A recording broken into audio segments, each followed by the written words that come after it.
बंडखोरांना वेळीच न रोखल्यास लोकशाहीचं नुकसान, पक्ष बदलणाऱ्या आमदारांवर सुप्रीम कोर्टाचं परखड मत।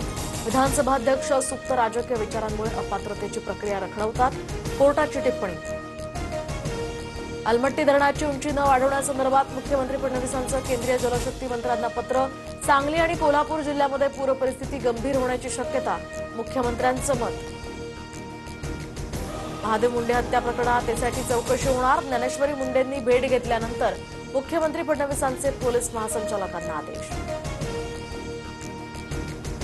महादेव मुंडेंच्या हत्येचे फोटो पाहून मुख्यमंत्री फडणवीस भावूक झाले, कुणालाही पाठीशी घालणार नाही असं आश्वासन मुख्यमंत्र्यांनी दिलं। ज्ञानेश्वरी मुंडेंची माहिती।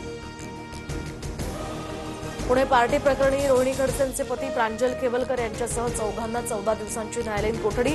खेवलकर सध्या येरवडा जेलमध्ये, तर आज जामिनासाठी अर्ज करणार। खऱ्या अर्थानं गद्दारी कुणी केली, गोरंट्याल यांच्या भाजप प्रवेशावरून अर्जुन खोतकरांची टीका। तर आम्ही ईडीला घाबरून पळालो नाही, खोतकर रडून शिंदेंसोबत गेले, गोरंट्याल यांचा पलटवार।